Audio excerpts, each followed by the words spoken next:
लो जी दोस्तों, सफा व मरवा साहिल भाई, ये देखिए जरा, हाँ। अल्लाह सफा और मरवा को अपने लिंग बता रहा है, किसी और को नहीं। हम्म।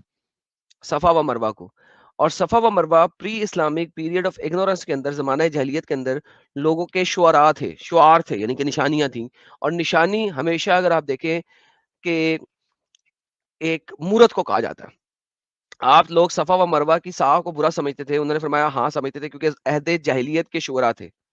अहद जाहिलियत के शुरा थे, ये देखिए शुरा ए जाहिलियत। ठीक है, अल्लाह ने कहा नहीं, ये मेरे शुरा हैं। शुरा अल्लाह, शायर अल्लाह। देखिए अल्लाह, देखिए शायर जो है, सिंबल जो है, अगर आप पढ़ें तो सफा व मरवा के ऊपर मूर्तें भी रखी हुई थी, और वो असल में पहाड़ी, असल में मूर्त ही थी। It represents one mountain, represents one God. ये देखिए, अमीरुल मोमिनीन हज़रत आयशा से पूछा, अल्लाह के फरमान के बारे में क्या ख्याल है? सूरह बकरा में सफा मरवा अल्लाह की निशानियों में से था, इसने जो बैतुल्लाह का हज या उम्रा करे, इसके लिए तवाफ करना कोई गुनाह नहीं, कसम है, इसके बिल्कुल हर्ज ना होगा कि सफा मरवा की सराहना करना चाहिए। हज़रत आयशा ने फरमाया, भतीजे तुमने ये बुरी बात की है। अल्लाह का मतलब ये होता है कुरान में ये उतरना कि इनके तवाफ ना करने में कोई गुनाह नहीं, लिहाजा तवाफ करना जरूरी है। बात यह कि आयत तो इंसार के लिए उतरी थी। जो इस्लाम से पहले मनात बुत के नाम पे जो मिशल में रखा हुआ था, इसकी पूजा करते थे, एहराम बांधते थे। ये लोग जमाना जाहिलियत में एहराम बांधते तो सफा व मरवा की साह को अच्छा नहीं ख्याल करते। जब अहले इस्लाम आया तो रसूलुल्लाह सल्लल्लाहु अलैहि वसल्लम ने फरमाया, या रसूल, हम सफा मरवे की साह को अच्छा नहीं समझते। इस पे अल्लाह ने आयत नाज़िल फरमाई, सफा और मरवा दोनों अल्लाह की निशानी है। आखिर आयत, हजरत आयशा सिद्दीक़ा फरमाती हैं, रसूलुल्लाह ने इन दो पहाड़ों के दरमियान में सात सुन्नत जारी कर दी है, इसलिए किसी के लिए मुनासिब नहीं कि इसे तर्क करे। उन्होंने कहा फिर मैंने इसका जिक्र अबू बिन उब्दुर्रहमान से किया, तो उन्होंने फरमाया, मैंने तो ये इल्मी बात अब तक नहीं सुनी, मैंने तो ये बात नहीं सुनी अब तक, बल्कि मैंने तो बहुत से असहाबे इल्म से सुना है। वो यूं कहते थे कि अरब के लोग इन लोगों के सिवा, जिनका हजरत आयशा जिक्र कर रही थी, जो मनात के एहराम बांधते थे, सब सफा व मरवा का फेरा लिया करते थे। सिर्फ उस कबीले को छोड़ के, जो मन्नात बुत की पूजा करते थे, उस कबीले को छोड़ के बाकी सब सफा व मरवा का फेरा करते थे, यानी कि तवाफ करते थे। अल्लाह ने कुरान में इस तवाफ का जिक्र फरमा दिया, और सफा व मरवा का जिक्र ही नहीं फरमाया। तो वो लोग कहने लगे, या रसूलल्लाह, हम तो जहालियत के जमाने में सफा व मरवा का फेरा करते थे, अब तू कह रहा है कि हम आज भी जमाना जाहिलियत के इस रस्म को जारी रखें। तो अब अल्लाह ने बैतुल्लाह का तवाफ का जिक्र फरमाया, लेकिन सफा व मरवा का तो जिक्र किया ही नहीं। तो क्या सफा व मरवा की साह करने में कोई गुनाह होगा हम पे? क्या हम जमाना जाहिलियत के इस रस्म को जारी रखें? कोई गुनाह तो नहीं होगा?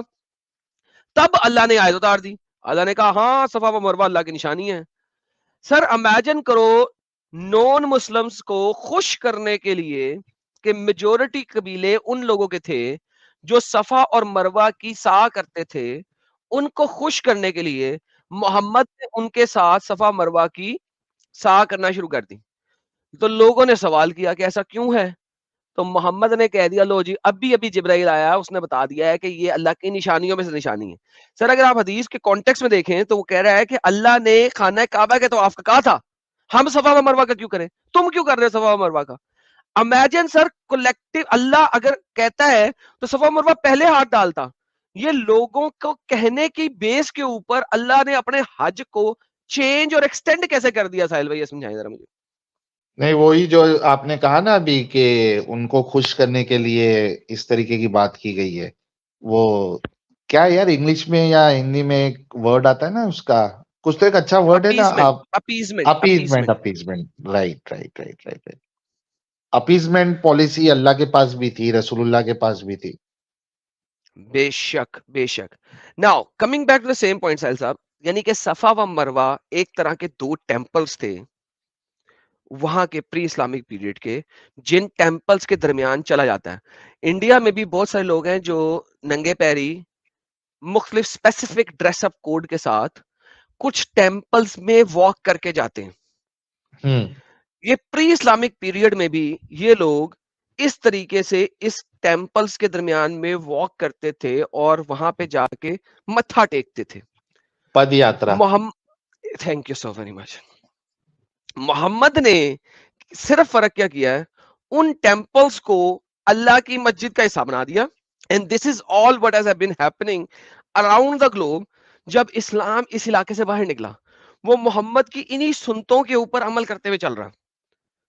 खाना काबा 307 बुतों से पाक किया, किबला यमानिया को खत्म किया, सफा व मरवा जो कि उनके 2 टेंपल्स थे उनको खत्म करके उनको इस्लामिक मस्जिद के अंदर बना दिया। दूर वाली जगह है तो उसको मस्जिद बना दिया, इसको पास वाले को मस्जिद का हिस्सा बना दिया। Each and every single historical evidence जो आप पिक करते हैं उसमें आप देखेंगे कि जो मेजर मेजर मॉस्क हैं, जो बड़ी बड़ी मॉस्क हैं, जो कि मेन मॉस्क हैं, वो एक्चुअली में किसी और मंदिर के ऊपर बनाई गई हैं, किसी और टेंपल के ऊपर बनाई हुई हैं, किसी और गिरजे के ऊपर बनाई हुई है, किसी और चीज के ऊपर बनाई हुई है। अब मुझे देखिए कि इंडिया के अंदर सबसे बड़ी मस्जिद बाबरी मस्जिद, दुनिया में नाम किसके ऊपर बनाई गई है? लोग कहते हैं यार वो फाउंटेन था या लिंग था। Does it matter? क्या वो मैटर करता है? मेरे लिए वो चीज मैटर ही नहीं करती है कि वो लिंग था या नहीं था। आप लोगों ने 1.5 साल उसके ऊपर डिबेटें की है। नहीं नहीं, ये शिवलिंग है, नहीं ये फाउंटेन है, ये शिवलिंग है, ये फाउंटेन है, ये शिवलिंग है, ये फाउंटेन है। अबे हिस्टोरिकली मेजर इस्लामिक मॉस्क बनी ही टेंपल्स के ऊपर हुई है, बनी ही टेंपल्स। हागिया सोफिया इतना बड़ा टेंपल, मस्जिद कहां से किस पे बनी हुई है? क्रिश्चियन चर्च के ऊपर, one of the oldest Orthodox church के ऊपर हागिया सोफिया। इस्लाम की दूसरी बड़ी मस्जिद किसके ऊपर बनी हुई है? जूइश टेंपल के ऊपर, द टेंपल ऑफ जेरूसलम। यदि आप देखते चलो कि the major major Islamic mosque in the world वो किसी ना किसी टेंपल को गिरा के बनी हुई है। इवन सफा मरवा को देख लो, ये सफा मरवा को देख लो। तो बाबरी मस्जिद इज जस्ट अ बिगिनिंग। मैं कहता हूं बड़ा अच्छा स्टार्ट किया आप लोगों ने, बहुत अच्छा स्टार्ट लिया, इट्स अ गुड स्टार्ट। तो भाई लोगों, मैंने देखिए इन चीजों को समझने की कोशिश करें, मैं आपको दिखा रहा हूं कि द होल नैरेटिव बना कैसे। अबू बकर कहता है मैं सुनता हूं ये आयत दोनों फिरकों के बाद में उतरी है, यानी इस फिरके के बाप जो जाहिलियत के जमाने में सफा मरवा का तवाफ बुरा जानता था, और इस बाप जो जाहिलियत के जमाने में सफा मरवा का तवाफ किया करते थे। फिर मुसलमान होने के बाद इसका करना इस वजह से है कि अल्लाह ने बैतुल्लाह का तवाफ का जिक्र किया और सफा मरवा का किया ही नहीं। हाँ, और फिर मोहम्मद ने करना शुरू कर दिया। हाँ, तो फिर अल्लाह को आयत नाज़िल करनी पड़ गई कि मोहम्मद ने अगर करना शुरू कर दिया है तो लोग कह रहे हैं कि अल्लाह ने तो कहा नहीं, तो लिहाजा आयत ही दे दूं, नहीं तो पंगा हो जाएगा, तो लिहाजा मोहम्मद जिब्राइल। यानी यार जिब्राइल की गेम देखो ना यार, जिब्राइल की गेम देखो आप, गेम ही स्लो बनती है उसकी, किस्तों में बनती है उसकी game. This is why Quran में आयत आती है कि अल्लाह के शूरा में से है, अल्लाह के सिंबल्स में से है। It is the symbols of Allah. Symbols, symbols किसे कहते हैं? अल्लाह के अपने सिंबल हैं ये, ठीक है। और इवन मैं आपको एक इसकी तफसीर दिखाता हूं, ये आप जरा तफसीर देखें। अश-शहाबा सेड अस-सफा एन आइडल। साहिल साहब ये जरा गौर कीजिए, सफा जो है एक्चुअली में एक आइडल का नाम है। ये देखिए उन्होंने ब्रैकेट में लिख दिया है जी। अशफ एन आइडल। अशफ जो था वो एक आइडल था, वॉज ऑन अल सफा अशफा। अशफ की वजह से उसका नाम अशफा था। You understand what I am saying? जो आइडल रखा हुआ था सफा पे वो अशफ। आइडल था ना। इस जी जी, सब जो आइडल है वो सफा पे रखा हुआ था, ऐसा कुछ है या क्या है? एग्जैक्टली यानी कि उसकी वजह से इस पहाड़ी का नाम अशफा था। यानी शफा मींस ऐसी पहाड़ी जिसके ऊपर शफ है, ठीक है, ऐसी पहाड़ी जिसके ऊपर शफ है। आप ये देखो कि अल्लाह ने उस मूर्ति के नाम पे वो पहाड़ी है उसको भी, नाम को भी चेंज नहीं किया। This is one of the very very important things to think about, कि माउंटेन जिसकी नाम ही एक मूरत के ऊपर है, उस नाम को भी नहीं बदला गया, वो नाम भी एज इट इज आज भी मौजूद है। लो कर लो गल। फिर लोग कहते हैं कि जी इस्लाम ने वहदनीयत का जिक्र दिया, इस्लाम ने वहदनीयत दी। साहिल साहब ये कौन सी वहदनीयत है जिसमें आप तमाम पेगन रिचुअल्स को एज इट इज रखे हुए हैं, फिर भी आप वहदनीयत की बात करते हैं? सवाल ही नहीं उठता ना, आप पहले की सारी चीजें जो है वही कंटिन्यू कर रहे हो। हाँ जी, ये सारी की सारी चीजें वही है जो पहले की थी। हाँ। अच्छा, और असल और में लोग आदम कहते साहब, हैं इसकी बहुत बड़ी वजह ये भी हो सकती है क्योंकि वो एक मरकज था और एक उनके लिए एक बिजनेस पॉइंट था वो। तो इस बिल्कुल। वजह से मे बी वो नहीं चाह रहे थे कि ज्यादा उसमें रद्दोबदल करे ताकि लोग जो आते हैं वो आना ना बंद हो जाए। शायद हाँ, ये एक वजह हो सकती है। ट्रू ट्रू, बिजनेस पॉइंट भी खराब हो जाएगा। दूसरा, वो जो लोग अकस्टम्ड हैं टू डू दीज थिंग्स, उनकी एक्सटमेशन भी खराब ना हो, वो भी साल भर जाके कर लें, और चाहे वो दिल से इधर सफा अल मरवा का ही तवाफ कर रहे हो अपने सफा का, लोगों को दिखाने के लिए कि मैं मुसलमान हूं। तो मोहम्मद ने एक गेम डाली कि हमारे पास जो है ना ताकत नजर आना शुरू हो जाए, man power, even though they are doing their own तवाफ, क्योंकि जो खाना काबा का तवाफ था वो भी कुफार करते थे। और तो और साहिल देखो उसने क्या किया कि उस जमाने में कहा जाता है कि वो लोग नंगा तवाफ करते थे, और एक कबीला था जो उनको चादरें देता होता था, ठीक है। कुरैशियों का एक कबीला था जो उन नंगे तवाफियों वालों को चादरें देता था कि चादर मिल जाएगी तो ठीक है, वरना हम नंगा करेंगे। ये उनकी कोई एक रस्म थी कि हम नंगा ही तवाफ करेंगे, कि चादर मिल गई तो मिल गई, नहीं मिली तो हम नंगा करेंगे। और एक कबीला था जो खड़ा होकर चादरें देता था, जितनी चादरें वो दे देता था ठीक है, उतने लोगों को चादर में तवाफ कर देते थे। साहिल साहब, आज भी मुसलमान दो चादरों में ही तवाफ करते हैं। हाँ, इन एहराम पहन रियलिटी के जो दो जाते हैं। चादरें है ना, एहराम, एहराम हुँ, इज टू चादर, उसमें सिला हुआ नहीं होता। कच्छी भी नहीं पहन हुँ। सकते असूलन, ये कच्छी बाद में कुछ लोगों ने ऐड किया कि आप कच्छी पहन लें, राइट, वरना कोई भी सिला हुआ कपड़ा अलाउड नहीं होता था। तो साहिल साहब, उस जमाने में भी दो चादरों में ही तवाफ हो रहा था, मोहम्मद ने भी दो चादरों में ही तवाफ करवाया, उसने उस रस्म को भी नहीं बदला। बिल्कुल, बिल्कुल। And then people come in and say ओहो, नहीं नहीं नहीं नहीं, ऐसा नहीं है, ऐसा तो नहीं है, बाय द वे नहीं, कच्छी किसको कहते हैं भाई? अंडरवियर।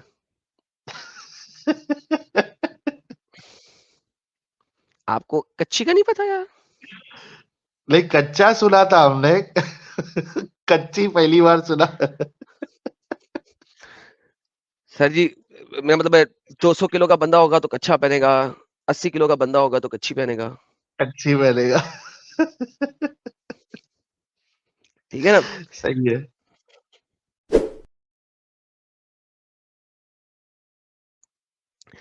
अब मुझे ये बताइए साहिल साहब, इन तमाम बातों को हमने दिखाया, मोहम्मद इस दुनिया में पैदा ही सिर्फ इसी काम के लिए हुआ कि बुतों को तोड़े। मोहम्मद ने अपने हाँ, साथियों को कहा कि जाके डिफरेंट किस्म के मंदिरों को तोड़ा जाए। मोहम्मद ने बहुत सारे मंदिरों और काबे को तोड़ा। मोहम्मद जो है उसने मंदिरों और काबे को कन्वर्ट किया इनटू इस्लामिक इबादत गाहें। फिर मोहम्मद जो है स्टार्ट हुआ कि उसने किसी भी सिंबल को रहने नहीं देना और हर सिंबल और पिक्चर को मिटा देना है, चाहे वो किसी भी तरह की सिंबल और पिक्चर क्यों ना हो, ठीक है। उसके बाद मोहम्मद ने तमासील, तमाम तस्वीरों को शरीयत में खत्म किया कि तस्वीर नहीं बनानी है, and so on and so fourth.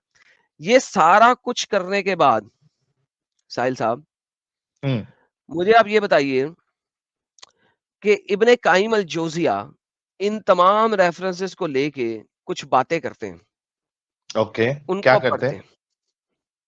ये सर आपके सामने आ गई, provision of the after life by इब्ने काइम अल जौजिया, ये आपके सामने सर आ गई है। इसके सफा नंबर 496 पे चलते हैं। पिछली स्टोरी नहीं पढ़ रहा, आगे से हम सिर्फ पढ़ते हैं कि लीगलाइजेशन, लीगल बेनिफिट क्या है इस पूरी स्टोरी का जो उसने बताया। If the man takes the wealth of his people and reaches the Imam having accepted Islam, he should not accept this wealth, nor should he assume the responsibility for a loss incurred beforehand.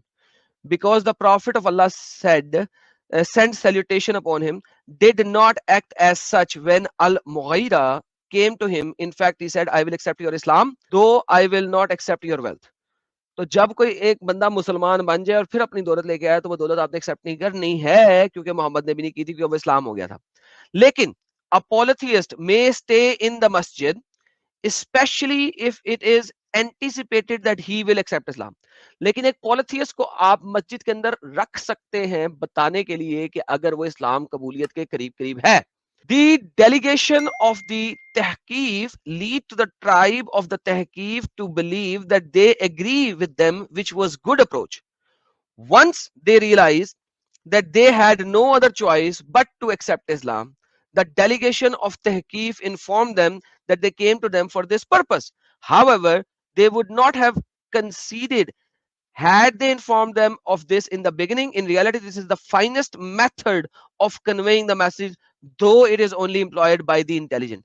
तो जनाब इस तरीके से अगर आप किसी को लेके आ रहे हैं, लेकिन ये सिर्फ फाइनेस्ट ऑफ द इंटेलिजेंट किस्म के मुसलमान ही ये काम करें, नॉर्मल लोग ना करें, तो ये अप्रोच हिंदी में भी ठीक बता है। दो एडम साहब, इंग्लिश जो अभी आपने पढ़ा है ना, वो समरी हिंदी में भी बता दो ताकि लोग समझे। कि वो जो तहकीफ के लिए जो लोग आए थे, उनको इस तरीके से मस्जिद के अंदर भी लाना और बिठाना और बातचीत करना इज़ ओके कि अगर वो इस्लाम को एक्सेप्ट करने की चॉइस में हैं, ठीक है? लेकिन ये इन्फॉर्मेशन कंसील्ड नहीं होनी चाहिए, ओपन होनी चाहिए, और ये काम सिर्फ़ और सिर्फ़ अच्छे-अच्छे स्कॉलर्स ऑफ इस्लाम, इंटेलिजेंट लोगों को करना चाहिए, आम लोग ये काम ना करें, ये कह रहा है वो। It is he who is most learned and virtuous who deserve to be an imam। बहुत पढ़ा लिखा अच्छा वाला ही इस इमाम बन सकता है। The destruction of the polytheistic monument is more beneficial than the destruction of the bars। शराब खाने को तोड़ने से बहुत बेहतर है कि कुफार की, मुशरिकों की मॉन्यूमेंट्स, मंदिर, चर्च, टेम्पल्स तोड़े जाएं। And the former may not be donated, donation भी नहीं करना। However, the imam may use funds generated from the sale of the polytheistic monuments to save Muslims interest। और उन मॉन्यूमेंट्स में जो सोना और ये वो मिलेगा, उससे आपने मुसलमानों के इंटरेस्ट के लिए इस्तेमाल करना है। और इससे भी ज्यादा डिजायरेबल चीज क्या है वो सुनिएगा। It is desirable that the polytheistic monuments be replaced with mosques if the need arise. अगर मुसलमान उस इलाके में बढ़ते जा रहे हैं, तो नॉन मुस्लिम पॉलिथिस्टिक्स के मॉन्यूमेंट्स को तोड़ के उस जगह पे मस्जिदें बनाई जाए। इब्ने काइम अल जोजिया, सफा नंबर 494, 494, किताब का नाम provision of the after life. और मैंने आपको इधर तक पहुंचाने से पहले अहदीसों के सारे रेफरेंस दे दिए हैं कि कोई बंदा ये ना कहे कि इब्ने काइम अल जोजिया झूठ बोलता है, इसको अंब का पता नहीं है। अदरवाइज मुझे ये रेफरेंसेस देने नहीं चाहिए। इब्ने काइम अल जोजिया अगर कह रहा है तो वो इन्हीं रेफरेंसेस के बेस पे कह रहा है, आप पूरी की पूरी ये किताब पढ़ सकते हैं। लेकिन मैंने इस किताब के एसेंस को आपको छोटे-छोटे कुरान, हदीस और इस टाइप के रेफरेंसेस देके यहां तक पहुंचने से पहले आपको दिखाया है कि how do he reach to this conclusion. और इसके अंदर ऑब्वियसली बहुत अदर स्टोरीज हैं जो कि आप पढ़ सकते हैं, जो कि उसने बताई हैं। मैंने इतनी डिटेल में जाने के लिए एक छोटे तरीके से समझाने की कोशिश की है। साहिल साहब कुछ कहना चाहेंगे आप? ये तो एकदम साफ साफ अभी क्लियर हो गई ये बात कि ये जो मोमिन हजरात जो आके बोंगी वोंगी मारने की कोशिश करते हैं कि भाई ये उन लोगों की बात हो रही है, उस रीजन की सिर्फ बात हो रही है। जब हम इनको मिसालें देते हैं जैसे काबतुल यमीनिया का जो एग्जाम्पल है, जुल खलसा का, तो ये गेम डालने की कोशिश करते हैं कि भाई नहीं, ये सिर्फ वहां की बात हो रही है, ये जनरल रूल नहीं है। हालांकि हदीसों में किधर भी ये बात लिखा नहीं हुआ है। जब रसूलुल्लाह ने ये कहा कि भाई वो जो प्रॉफिट का एक मकसद ये होता है कि वो आइडल्स को तोड़ता है, तो उन्होंने कहीं ये उस पे कोई कंडीशन नहीं लगाई कि ये सिर्फ अरब के आइडल्स की बात कर रहे हैं, वो जनरल चीज बता रहे हैं। तो इधर जो ये अभी आपने इब्ने कय्यिम अल जौज़ी का जो हवाला दिया है, इससे बिल्कुल साफ हो जाता है कि भाई आपने जो पॉलीथिस्टिक मॉन्यूमेंट्स है उसको आपने तोड़ना है, और ये बेहतर है बार जो शराब खाना है उसको तोड़ने से ज्यादा बेहतर है कि आप जो है वो तो लोगों की इबादत गाहों को तोड़े, जो मुसलमान नहीं है, जो पॉलीथिस्ट है, जो मुशरिक है। और अगर इंडिया जैसे कंट्री में साहिल भाई मुसलमान ज्यादा बढ़ते जाएं, ज्यादा मुसलमान ना ले, तो उसको क्या करना है हमने? उसको बाद में वही नबी की सुन्नत को फॉलो करना है ना। मस्जिद बना लेना है। अच्छा, ये तो मैंने जब न्यूज़ नेशन की जो डिबेट हो रही थी, बाकायदा वो जो मौलवी साहब थे मेरे सामने बैठे हुए, उनके मुँह से ये मैंने निकलवाया था। उन्होंने तो ये अच्छा, बात कहा था कि जब कोई हिंदू बाकी नहीं रहेगा, तो मंदिर का क्या करना है, उसको तो तोड़ना पड़ेगा। तो बिना वाह हत्या की वाह भड़क गई वाह थी उसपे। वाह वाह वाह वाह वाह वाह। यानी पहले पहले वहां पे जाओ, उनकी बच्चियों का रेप करो, मुसलमान बनाओ, और फिर कहो अच्छा यार तो कोई बाकी बचा नहीं, चलो आप मस्जिदें बना ले हैं। यार ये तो कमाल था यार। ये मैं ये चलाऊं यार, ये मैं सुनना चाहूंगा। ये साहिल साहब आपकी ये वीडियो आ गई सर, ये हम 16 मिनट से स्टार्ट करते हैं, 16.5 मिनट से। हाँ, 15 मिनट से स्टार्ट कर दो ना। इसमें कोई ओके, पीछे से कर लेते, 15 मिनट से स्टार्ट करते एक कंसेप्ट की गलती की होती है। और एक ज़ाहिरी गंदगी होती है। कुरान कहता है फज्तनिबुर गंदगी है ना रिजसा ये। मिनल औसान। ओए, ओए एक सेकंड, ये तो नजिस वाली आयत लेके आ रहा है। ओहो हो, वो तो मैंने भी दिखानी थी। ये जरा रिवाइंड करते हैं दोस्तों। बुत रिजिस में से हैं। ये मेरा अभी नेक्स्ट टॉपिक, इसके बाद रिजिस पे आना था। बुत जो है वो रिजिस है। Thank you so very much Sahil भाई, बड़ा मौके पे वीडियो दिया आपने। ये तो आप ऑलरेडी इस पे डिबेट कर चुके हैं। सर सुनिए जी, सारे लोग सुने थे, हाँ। गौर से सुने।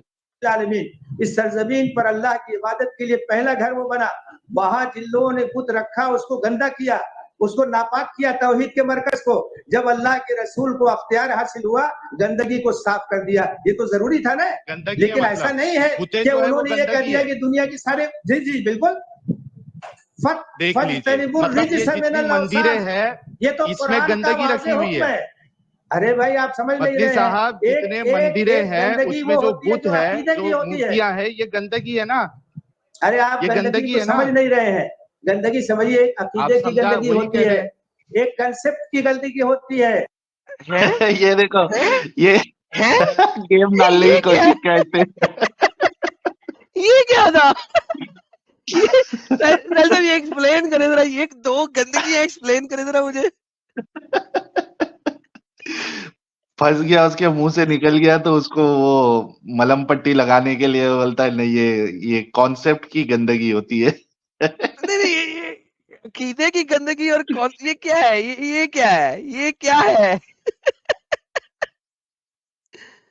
ओके, दोबारा सुनेगी, दोबारा सुने, जलेबी सुने, दोबारा सुनते नहीं है कि उन्होंने ये कह दिया कि दुनिया की सारे। जी बिल्कुल बिल्कुल जी बिल्कुल। जज्बाती में सर, जज्बाती होते उसने कह दिया जी बिल्कुल, उसके बाद फंस गया बेचारा गरीब का बाल। गरीब का बाल। तो और क्या यार, शक्ल तो देखना बेचारे की, गरीब इंसान। और किधर गया? मतलब ये जितनी मंदिरें हैं, ये तो इसमें गंदगी रखी हुई है। अरे भाई आप समझ नहीं रहे साहब, जितने मंदिरें हैं उसमें जो बुत है, जो मूर्तियां है, ये गंदगी है ना। अरे आप गंदगी तो समझ नहीं रहे हैं। गंदगी समझिए, अकीदे की गंदगी होती है, एक कंसेप्ट की गंदगी होती है, और एक ज़ाहिरी गंदगी होती है। कुरान कहता है फज्तनिबुर रिजसा मिनल औसान। अरे साहब, वो अकीदे की गंदगी है। मंदिरों में जो मूर्ति है तो वो गंदगी है ना। नहीं, वो अकीदे की गंदगी है, समझने की कोशिश कीजिए। है ना गंदगी, वो अलाइश नहीं है ना, वो अकीदे की गंदगी है। अकीदे की गंदगी है यार ये। अच्छा, अकीदे की गंदगी से साहिल साहब, वो गंदगी नहीं रहती। हाँ, वही तो मैं पूछ रहा हूँ उसको कि गंदगी है ना। बोल के फंस गया हो। अकीदे की गंदगी से गंदगी नहीं रहती, वो क्या बन जाती है? वो अच्छाई बन जाती है। यार बड़ा मजेदार है यार, बड़ी मजेदार डिबेट है यार, बड़ी मजेदार डिबेट है। अरे भाई, गंदगी दो तरह की होती है। उसको तोड़ोगे ना। ये है कि आपके, अरे भाई मैं बता रहा हूँ ना कि गंदगी दो तरह की होती है। एक अकीदा और कंसेप्ट की होती है, दिल की होती है, और एक बदन की होती है, जाहिरी होती है। यानी मुसलमान जो है वो साफ सुथरा अकीदा है, और बाकी जो मूर्ति पूजा कर रहे हैं, हिंदू है, सिख है, ईसाई है, ये सब गंदगी आपकी नजर में। और यहाँ पे जो मूर्तियों की पूजा होती है, इसमें कोई सुबह नहीं है। अगर कोई मुसलमान ये नहीं समझता, देखा, बोल दिया ना उसने, ओहो नेशनल टेलीविजन पे। यार ये तूने बात निकलवा दी है इसके मुंह से, मैं हैरान हूँ, तूने निकलवाई कैसे? दुखती रगी पकड़ लेते ना अपन एडम साहब। थोड़ा सा रिवाइंड से दोबारा से सुनिएगा। वो साफ सुथरा अकीदा है, और बाकी जो मूर्ति पूजा कर रहे हैं, हिंदू है, सिख है, ईसाई है, ये सब गंदगी आपकी नजर में। और यहाँ पे जो मूर्तियों की पूजा होती है, इसमें कोई सुबह नहीं है। अगर ओ तेरी खैर हो जाए, कोई सुबह नहीं है, शक नहीं है।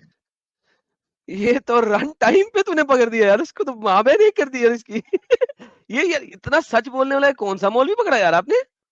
और आगे भी सच बुलवाएंगे उससे, मदनी साहब से। अगर कोई मुसलमान ये नहीं समझता कि शिर्क गलत है, तो वो मुसलमान ही नहीं होगा। जो है ताकत में आ जाएंगे, तो आपने भी थोड़ी देर पहले कहा कि वहाँ और वो शिर्क को गलत समझता है, वो समझाएगा, बुझाएगा, जबरदस्ती नहीं करेगा। दीन के मामले में कोई जबरदस्ती नहीं है, लेकिन जो गलत है उसको गलत कहेंगे, जो गलत है उसको गलत कहेंगे, उसको सही नहीं कर सकते। कुरान ने साफ साफ ऐलान किया है कि शिर्क एक ऐसा गुनाह है जिसको अल्लाह माफ नहीं कर सकता है। वही तो तोड़ दोगे बुतों को। ला यगफिरु अन युशरक बिही, तोड़ने की बात नहीं हो रही है, समझाने की बात हो रही है, हजरत अकीदे इब्राहिम की ने सफाई की बात हो रही है, एक अल्लाह की इबादत की बात हो रही है। रसूलुल्लाह ने कब तोड़वाया? एक मिनट रुकिए, कब तोड़वाया? जब सब मुसलमान हो गए तो वहाँ बुत क्या करेगा? सही, जब सब मुसलमान हो गए तो वहाँ बुत क्या करेगा, ये बताइए। एग्जैक्टली, जब पूरा जजीरत मुसलमान हो गया तो बुत क्या करेगा वहाँ? हाँ, पिनाज जी, इनका ये कहना है कि हिंदुस्तान में अगर मुसलमान बढ़ जाते हैं, मुसलमान हो जाते हैं, तो इनके लॉजिक के हिसाब से और इस्लाम के हिसाब से जितनी मंदिरें हैं ये सबको तोड़ेंगे। नहीं, मेरी बात समझिए, मेरी बात समझने की कोशिश कीजिए। मैं कह रहा हूँ जहाँ 100% मुसलमान होंगे, जहाँ 100% मुसलमान होंगे वहाँ बुत क्या करेगा? मंदिरों को तोड़ देंगे, तो मंदिरों को तोड़ देंगे। जहाँ 100% मुसलमान होंगे वहाँ मंदिर की पूजा कौन करेगा? अरे भाई, किसी का मंदिर है, किसी वाह रे वाह, लेकिन उसने 100% मुसलमान कहा है साहिल साहब, ये थोड़ा सा गेम कर गया यहाँ पे। हाँ, गेम डाली है, हमने दिखाया कि 100% होने की जरूरत नहीं है, लेकिन गेम डाली है थोड़ी सी। हाँ, पिनाज भड़क गई उस पे, देखो अभी पिनाज भड़क गई है। ओके, वापस चलते हैं। किसी के लिए वो आस्था का केंद्र है, उसको तोड़ देंगे। अरे भाई, 100% जिस आबादी के लोग मुसलमान हो गए वहाँ कौन है जिसकी आस्था का केंद्र है? वो इतनी मोटी सी बात नहीं समझ में आ रही है। पूरी आबादी मुसलमान हो गई, 100% मुसलमान हो गए, तो सब बुतों को तोड़ दो। किसी की आस्था उससे जुड़ी हुई है उसको तोड़ दो। अगर एक मोहल्ले में, सुनिए एक मिनट मदनी साहब, सुनिए एक मिनट, अगर किसी इलाके में, कहाँ रहते हैं मदनी साहब आप? एक सेकंड, मदनी साहब कहाँ रहते हैं आप? एक सेकंड मदनी साहब, कहाँ रहते हैं आप? कौन सी जगह पे रहते हैं? देश के किस कोने में रहते हैं? मैं जो बात कर रहा हूँ, मैंने क्या पूछा? बहुत देर से मैं आपको सुन रही हूँ, बहुत तमीज से सुन रही हूँ। मैंने क्या पूछा? आप कहाँ रहते हैं? कहाँ रहते हैं आप? मैंने पूछा आप कहाँ रहते हैं? कहीं भी रहता हूँ। चलिए, कहीं भी रहते हैं ना, जिस जगह पे रहता हूँ। हाँ, मैं बिलरियागंज में रहता हूँ। बिलरियागंज में रहते हैं ना, अगर बिलरियागंज में सारे मुसलमान हो जाए और वहाँ पे कोई मंदिर है तो तोड़ देना उसे, मूर्ति उठा के फेंक दे उसे। मैं पूरी आबादी की बात कर रहा हूँ। अरे पूरी आबादी बिलरियागंज की, मैंने कहा ना, पूरी आबादी कर दे मुसलमान, उसके बाद तोड़ दे। आप तो टाउन से शुरू करते हैं, फिर देश तक आएंगे। यही मकसद है ना आपका? पहले टाउन से शुरू कीजिए, फिर देश के मंदिर तोड़ेंगे। किसी देश का नाम नहीं है। अरे भाई तो अरे देश, फिर तो आप कहेंगे, एक मिनट, तो वहाँ मंदिर पे कौन जाएगा? अच्छा, तो पहले जहाँ जहाँ मुस्लिम आबादी बढ़ती जाए वहाँ दूसरों के धार्मिक स्थलों का सफाया करते जाओ, यही कहता है इस्लाम। नहीं कर रहा हूँ, आप मेरी बात उलट रही है।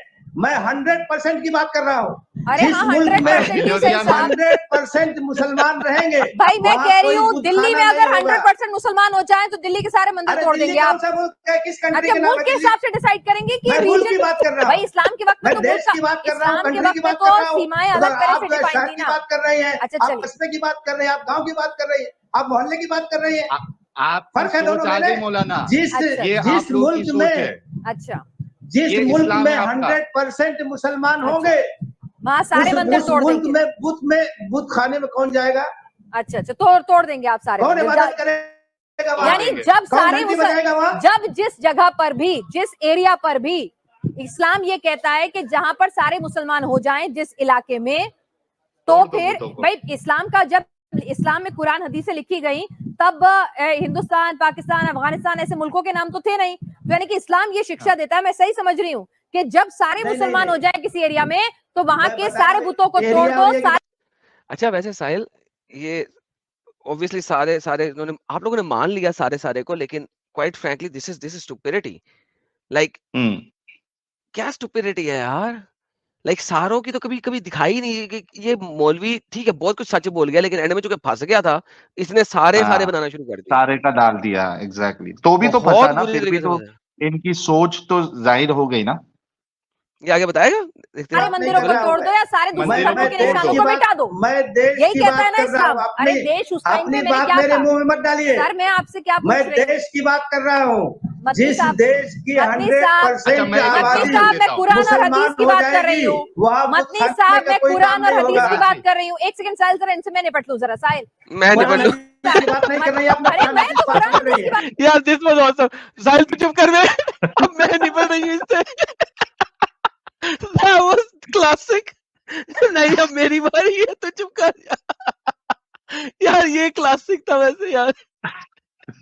पिनाज सही गुस्से में आई हुई है इससे कहती है यार तू चुप कर ना, मैं लड़ती हूँ अभी। ओह मैन, बात कर रही हूँ। मैंने सीधे सीधे समझा दिया है कि मैं तो सीधा- इस्लाम कहता है कि चलो। बुत परस्ती गलत है। मैंने कहा, इस्लाम मैंने कहता तो है कि शुरुआत दीन में में कहा कि बुत जबरदस्ती परस्ती नहीं है, गलत है, इस्लाम के जबरदस्ती हिसाब से, और मुसलमान मैं नहीं उसकी बनाया इज्जत करती जाएगा। हूँ। और सुनिए इस्लाम ने मदनी सबके साहब, आपको दीन और शायद सबके गलतफहमी मजहब का है। मैंने एहतराम कहा किया कि है। हाँ बुत परस्ती इस्लाम के हिसाब से गलत है और हम उसकी इज्जत करते हैं। भाई ठीक है, जिसका जो मजहब है, जो उसकी प्रीचिंग है, उसकी इज्जत करनी चाहिए। मैंने आपसे ठीक। दूसरा सवाल ये पूछा था कि भाई अगर किसी के बुत हैं, किसी के मंदिर हैं, तो कि इस्लाम ये कहता है उन बुतों को तोड़ दो। आप कह रहे हैं कि जब आबादी बढ़ कहता। जाए तो तोड़ दो। नहीं, बढ़ने की बात ही नहीं कर रहा हूँ मैं, अच्छा, क्या 100% की कह- बात कर रहा हूँ। एग्जांपल देता मेरी हूं। बात जो है वो मैं एक कहिए ना। एग्जांपल साहिल, देना चाहता हूं। साहिल मैं कह समझ रहा नहीं हूँ पा रही हूँ, शायद कोई मेरी देश जहाँ ठीक है, सॉरी, मेरे 100% मुसलमान चलिए हो दर्शक जाएंगे, तय कर वहाँ देंगे, पुराना दर्शक तय क्यों कर रहेगा? देंगे तो कि मैं एक अगर एग्जांपल किसी देता हूं। अच्छा आबादी एक में मैं एक एग्जांपल 100% देता हूं। इस्लाम हिंदू कब हो लिखा गया जाएंगे, था? वहाँ मस्जिदें खत्म हो जाएंगी। मदनी साहब कब इस्लाम लिखा गया था? पिनाज जी मैं एक इस्लाम लिखा एग्जांपल गया दूं था क्या? पिनाज जी इस्लाम तो मैं शुरू कब से है। ताकि इस्लाम समझ शुरू में से है आए। ना, कब जमाने कुरान से है। हदीसें आई थी। सॉरी, हजरत- मैं मेरी सुनिए, गलती, मैंने कहा ना हजरत मोहम्मद मोहम्मद साहब से है ना, इस्लाम मैंने के कहा ना बानी नहीं तब से है। चला जा रहा है ना, ठीक है ना, ये है भी ना। समझ लीजिए, मैंने कहा ना ये हजरत भी समझ मोहम्मद से लीजिए इस्लाम नहीं है, इतने इस्लाम सालों, पहले दिन से है, मैंने कहा ना पहले दिन से इतना हजरत पुराना आदम मजहब से है। है। पूरा सम्मान सर, पूरा सम्मान कयामत तक एमी रहेगा सम्मान। और बिल्कुल शानदार। हम इस्लाम की इज्जत करते हैं। मैंने आपसे क्या कहा सर? मैं आपसे क्या कह रही हूँ? उस वक्त वहां ऐसे में तो था नहीं कि पाकिस्तान है, अफगानिस्तान है, फ्रांस है, जापान है। जब जब इस्लाम अस्तित्व में आया तब तो बस एक पृथ्वी का टुकड़ा अस्तित्व में था, आया। जमीन के टुकड़े थे, है ना। तब जी, ऐसा तो लिखा नहीं था। तो यानी कि इस्लाम में क्या लिखा है मुझे समझाइए, मैं करेक्ट करना चाहती वही हूँ। तो तब मैं समझा रहा अरे हूँ, तो वही इस्लाम बता में क्या रहा लिखा है कि हूँ। जहां पर, मैं बता रहा हूँ, वही मैं अच्छा बता रहा नहीं हूँ। नहीं, तो क्या कुरान के लिखा था उस हवाले वक्त? से बता तब रहा हूँ। इस्लाम में ऐसा तो नहीं लिखा होगा ना कि जैसे एक देश में, देश का कॉन्सेप्ट तो था नहीं। नहीं ऐसा साहिल। है। देखिए एक चीज समझ इनको लीजिए, थोड़ा एक रोकिए, प्रैक्टिकल चीज होती थोड़ा है। रोकिए। देखिए मदनी जरा साहब एक एक मिनट मिनट, समझ। मदनी साहब थोड़ा रुक एक जाइए। मिनट साहिल। मदनी साहब रुक हाँ, जाइए फरमाइए, थोड़ा। क्या फरमा अच्छा रहे मैं हैं एक आप? मिसाल फरमाइए। देता हूँ। अच्छा फरमाइए। पिनाज जी आप समझिए कि पाकिस्तान में अभी मंदिरें हैं, ठीक है, एक वो अलग मुल्क है। अब जिस वक्त पाकिस्तान में सारे मुसलमान हो जाएंगे तो मौलाना साहब ये कह रहे हैं कि पाकिस्तान में जितनी मंदिरें हैं फिर उनको तोड़ दी जाएगी, क्योंकि वहां काम ही नहीं है मंदिरों का। मतलब हिंदुस्तान में जो हिंदू है उनकी आस्था का कोई सवाल ही नहीं उठता। चूंकि पाकिस्तान में सारे मुसलमान हो गए हैं, अब वहां की जितनी मंदिरें हैं सब तोड़ देंगे, गुरुद्वारे तोड़ देंगे। इसी तरीके से आप एक मिसाल ले लीजिए इंडोनेशिया की। इंडोनेशिया में बहुत सारी मंदिरें हैं। जिस वक्त इंडोनेशिया में सारे मुसलमान हो जाएंगे, मदनी साहब कह रहे हैं इस्लाम के हिसाब से इंडोनेशिया में जितनी बड़ी बड़ी मंदिरें हैं वो सब तोड़ दी जाएंगी। ये मिसाल देके पूछिए इनसे। अब जरा समझ लीजिए मेरी बात। समझ लीजिए। आप कह रहे हैं कि पाकिस्तान में जब सारे लोग मुसलमान हो जाएंगे और कोई मुस्लिम नहीं रहेगा, तो आप मुझे बताइए कि मंदिर में पूजा कौन करेगा? तो तोड़ देंगे ना फिर। इंडोनेशिया में सब लोग मुसलमान हो जाएंगे तो फिर वहां मंदिर में पूजा कौन करेगा? चलिए अल्लाह ये कहता मंदिर है का कि क्या जब सब करेंगे आप? मुसलमान हो जाएं तो फिर सब मंदिर तोड़ दो, मूर्ति तोड़ दो। ठीक, अरे भाई जब वहां कोई है ही नहीं पूजा करने ठीक वाला है, तो वो मदनी मंदिर साहब क्या के हिसाब करेगा? से अल्लाह ये कहता है, मंदिर को आबाद कौन रखेगा? ठीक है, जहाँ ठीक है, 100% मुसलमान हो जाएंगे। मदनी साहब इसी कह रहे तरह हैं से जब मैं ये भी बता रहा 100% हूँ मुसलमान हो जाएं तो जहाँ- मंदिर तोड़ जहाँ दो, 100% मूर्तियां तोड़ दो। हिंदू हो ठीक जाते मदनी साहब, हैं, ठीक वहाँ मदनी साहब। मस्जिदें तोड़ दी जाती है, खत्म हो जाएंगी। अच्छा अच्छा, ठीक नहीं अच्छा, इसकी एक चालाकी देखो एडम साहब कि फिर भी ये डर रहा है नेशनल टेलीविजन पे ये बोलने के लिए, तोड़ने का अल्फाज ये निकालने के लिए डर रहा है, तो उसको घुमा के बोल रहा है कि क्या काम क्या काम। अरे क्या काम मतलब भाई वहां पे मुसलमान जो नॉन मुस्लिम है, अगर स्पेसिफिकली हम हिंदू की मिसाइल यहाँ पे दे रहे थे मंदिर की या गुरुद्वारे की, तो भले से वहां कोई सिख या फिर हिंदू बचे या नहीं बचे, लेकिन जो दुनिया के दूसरे हिस्सों में हिंदू है उनकी आस्था तो सारे मंदिरों से जुड़ी हुई है ना भाई, चाहे वो हिंदुस्तान में हो, पाकिस्तान में हो, ऑस्ट्रेलिया में हो, यूके में हो। सर आप एक उसको सेकंड, सिख तोड़ जो कैसे है सकते हो? ये सर, तोड़ने सिख वाला काम क्यों सिखाता है आपका अल्लाह? सर पूरी दुनिया से सिख आता है ना पाकिस्तान में, वो सिखों का जो सबसे बड़ा है वहां पे, उधर तो आता है ना पूरी दुनिया से सिख। कनाडा से सिख आता है, अमेरिका से सिख आता है, इंडिया से सिख आता है। एवरी ईयर सिखों की इतनी बड़ी आस्था है वहां पे। तो this is not the thing Sahil साहब, देखिए ये झूठ बोल रहा है। और पाकिस्तान में वो सिखों का गुरुद्वारा इसलिए खत्म नहीं किया गया क्योंकि उससे पाकिस्तान को आमदनी बड़ी होती है। सालाना करोड़ों डॉलर की आमदनी होती है इनको उस गुरुद्वारे से। मुझे नाम उसका भूल गया यार, कोई बंदा दे दे यार, किसका कौन सा करतारपुर, वाला वो है। Nankana Sahib okay, Kartarpur. Nankana Sahib, yes Nankana Sahib. That is why it is still remaining. Sahil, Quran chapter number 22 की आयत नंबर 40 ये कहती है कि सिर्फ वो टेंपल जिंदा रह सकता है, वो टेंपल नहीं कत्ल करना, वो टेंपल नहीं तोड़ना, वो मंदिर नहीं तोड़ना जहाँ पे अल्लाह की बात हो रही है। इस चीज को समझने की कोशिश कीजिएगा साहिल साहब, अगर समझ गए तो गेम समझ जाएंगे आप। जो लोग नाहक अपने घरों से निकाल दिए जाते हैं सिर्फ इस जुर्म पे कि उन्होंने कहा हमारा रब अल्लाह है, अगर अल्लाह बाज लोगों के जरिए दूर ना करता रहता तो ढा दी जाते सारी खानगाहें, गिरजे, कनीसे और मस्जिदें। इसमें सारा कुछ ऐड हो गया, खानगाहें भी ऐड हो गई, गिरजे यानी कि चर्चेस, कनीसे, टेम्पल्स, अदर्स सारे के सारे उसने डाल दिए जिनमें कसरत से अल्लाह का नाम लिया जाता है। अब मंदिरों में शायद अब अल्लाह का नाम तो नहीं मंदिर, लिया जाता ना भाई। टेम्पल, एग्जैक्टली ये सिर्फ तब रह सकते हैं when you actually convert them into mosque. जब तक वो मॉस्क नहीं बनेंगी, जब तक वो मस्जिद नहीं बनेंगी, the way you actually worship in them it has to be pure Islamic. अगर नहीं है तो भाईजान उसको तोड़ देना। अच्छा, ये देखिए अल्लाह कुरान बिना है। कंडीशन के बात ही नहीं करता यार एडम साहब, हर जगह कुछ ना कुछ कंडीशन लगाता ही लगाता है। अल्हम्दुलिल्लाह, अल्हम्दुलिल्लाह। एनीहाउ तो भाईजान ये आपने देखा साहिल साहब, कौन से मंदिर रह सकते हैं, कौन सी मस्जिदें कौन सी खानगाहें रह सकती हैं और कौन से गिरजे रह सकते हैं, ये आपने देखा चैप्टर नंबर 22 की आयत नंबर 40 में। साहिल साहब एक बड़ी मजेदार चीज आपको दिखाने लगा हूं, चैप्टर नंबर 6 की आयत नंबर 145। Let's see. साहिल साहब जरा गौर कीजिएगा, यहाँ पे बड़ी मजेदार चीज है तमाम नॉन मुस्लिमों के लिए, स्पेशली इस वक्त। कह दीजिए मैं तो नहीं पाता, इस कुरान में मेरी तरफ वही किया गया है, कोई चीज हराम किसी खाने वाले पे कि वो इसे खाता हो सिवाय इसके कि वो मुर्दार हो या खून हो, बहता हुआ या खंजीर का गोश्त हो, तो वो नापाक है या नाजायज गुनाह है। अल्लाह फिटे मुंह यार, क्या ट्रांसलेशन की गई है। और एबॉमिनेशन, ये देखिए फिल्थ है, वो फिल्थ है यार, ट्रांसलेशन भी नहीं करते। फइन्नहु रुजसुन, फिल्थ, ये देखें मैंने माउस ओवर किया है, लोगों को नजर आ रहा है फिल्थ। साहिल साहब फिल्थ किसे कहते हैं? गंदगी। एग्जैक्टली, पूपी, पोटी। साहिल साहब यहाँ पे खंजीर को, खून को, हराम चीजों को फिल्थ कहा गया है। औ फसक्कन, डिसोबीडियंस है, फिल्थ है और डिसोबीडियंस है। साहिल साहब इस चीज को याद रखिएगा, मेरा ख्याल था कि यहाँ पे हाँ उसे वो सही तरीके से ट्रांसलेट कर लेंगे। सर उसके बाद आप चले जाते हैं चैप्टर नंबर 5 की वर्स नंबर 90, बड़ी फेमस वर्स है, हाँ, आपने देखा होगा 5 की। हुर्रिमत अलैकुमुल मैतता, वो वाली है क्या? एग्जैक्टली, लेकिन वहां पे एक बड़ी मजेदार चीज है जो कि हम कभी नोटिस नहीं करते और कभी करवाते हैं इस वजह से नहीं क्योंकि टॉपिक नहीं होता, लेकिन चूंकि आज टॉपिक है लिहाजा इसको गौर से पढ़ते हैं साहिल साहब। हाँ खुम्र आया, इंटॉक्सिकेंट, गैम्बलिंग आ गया, एंड वो अंसाब आ गया, अल्टर आ गया, एंड अल्जाम आ गया, और वो रिजस हैं मिन अमल शैतान। ये सारे क्या हैं? ये रिजस हैं और अमल शैतान हैं। सर ये देखिएगा, आइडल्स, क्या समझ रहे हैं आप? हाँ जुआ और बुत गंदे काम नहीं है, फिल्थ है।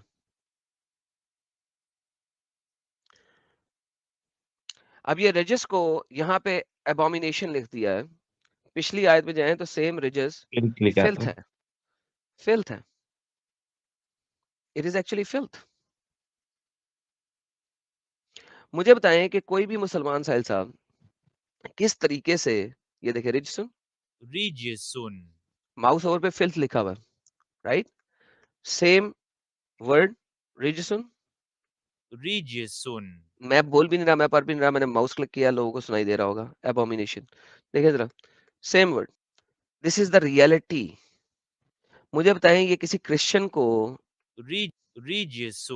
किसी क्रिश्चियन को, किसी हिंदू को, किसी जू को किस तरीके से अपने घरों में दाखिल भी होने दे सकते हैं, बिकॉज उनके मुताबिक ये लोग फिल्थ कर रहे हैं, पूपू कर रहे हैं, पोटी कर रहे हैं। इसी वजह से जब आप 928 में जाते हैं, देखिए ये अब स्लोली स्लोली चल रहा है ना, पहले चैप्टर नंबर 6 हाँ 5 और अब आप 9 की 48 में अगर आप जाएं तो आप देख 9 की 28 में, सॉरी, अब आप 9 की 28 में जाएं। इसीलिए इंसान फिल्थ बनते हैं, क्यों? क्योंकि वो फिल्थी काम कर रहे हैं, ठीक है। इंसान फिल्थ कैसे बनेंगे? क्योंकि वो फिल्थी काम कर रहे हैं। या अय्युहल्लज़ीना आमनू इन्नमल मुशरिकून नजस। हम्म। क्योंकि वो फिल्थ हैं, वो फिल्थ कर रहे हैं, लिहाजा वो पूपू हैं, लिहाजा वो नजस हैं। क्योंकि वो रिजस कर रहे हैं तो वो नजस, वो रिजस कर रहे हैं तो नजस है। मुझे बताएं साहिल साहब, किसी कोई भी मंदिर, कोई भी चर्च जिंदा कैसे रह सकता है in under an Islamic sharia, under an Islamic law? अगर आ जाता है, चाहे वहां पे 10% हिंदू क्रिश्चियन हो, चाहे वहां पे 20% हिंदू जू क्रिश्चियन और XYZ हो, कैसे रह सकता है जब आप उसको दिलो जान से मानते हो कि वो रिजिस है, फिल्थ है, और ये लोग जो हैं ये अनक्लीन है, नजिस है?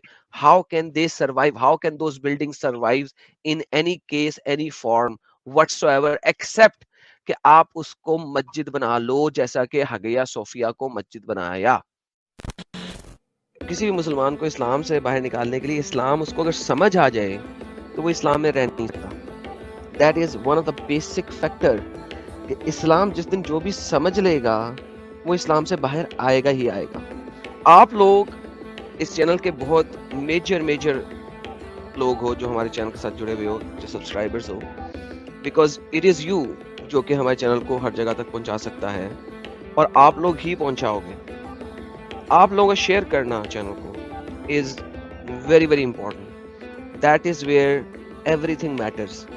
सबसे ज्यादा आप लोगों का शेयर मैटर करता है, कितना आप उसको शेयर करते हो। अच्छा, ये हागिया सोफिया जो है, जो भी प्रोनाउंस करते हैं इसको, ये मोमिन हजरात कहते हैं कि इसको खरीदा था इन लोगों ने। ये सही बात है क्या? सर, आपने 22 साल अटैक किए मुसलसल, नहीं 22 नहीं, सॉरी 40 साल से ज्यादा अटैक किए। आपने फिर कॉन्स्टेंटिनोपल को फतह किया, और आपने हागिया सोफिया को, हिंदी वाला हग नहीं है भाई लोगों, आपने फिर उसको कन्वर्ट कर दिया इनटू मॉस्क। सर मुझे बताइए, किससे खरीदा? जब आपने उन सबको मार दिया, कत्ल करके निकाल दिया, लाइक हाउ हाउ किससे बाय किया? बाय किससे किया? उन लोगों से जिनको आपने कत्ल करके निकाल दिया। लाइक मुझे समझ नहीं आ रही कि फिर बाय करने के लिए पीछे रह कौन गया था? हाँ, ये भी बात है। फिर आपने आखिरी किले से भी उनको धक्के देके निकाल दिया, तो बाय किससे किया? अब आप जो मर्जी लिख लो कि हमने बाय किया था। किससे बाय किया था?